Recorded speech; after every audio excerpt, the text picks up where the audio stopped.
दुर्दैवी अपघातात सोलापूर जिल्ह्यातील देवगावचा तरुण ठार। आज दुपारी सोलापूर जिल्ह्यातील वैराग येथे झालेल्या एका दुर्दैवी अपघातात देगाव गावातील 33 वर्षीय तरुण गणेश दत्तात्रय सावंत याचा मृत्यू झाला।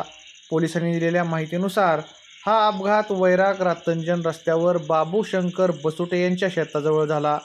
दुपारी 12 वाजण्याच्या सुमारास हा अपघात झाला। गणेश सावंत आपली दुचाकी MS13 CL 1935 घेऊन वैरागकडून रातंजणकडे जात होता। त्याचवेळी रातंजणहून वैरागकडे येणाऱ्या श्रीनाथ लहू काशीद राहणार रातंजण याने भरधाव वेगाने दुचाकी MS13 CV 9803 चालवत गणेशच्या दुचाकीला जोरदार धडक दिली। या धडकेत गणेश सावंत गंभीर जखमी झाला। त्याला तातडीने वैराग येथील मल्टी स्पेशालिटी हॉस्पिटलमध्ये दाखल करण्यात आले, मात्र उपचारापूर्वीच त्याचा मृत्यू झाल्याचे डॉक्टरांनी सांगितले। या घटनेनंतर गणेशचे काका मुकुंद नागनाथ सावंत यांनी वैराग पोलीस ठाण्यात फिर्याद दाखल केली आहे।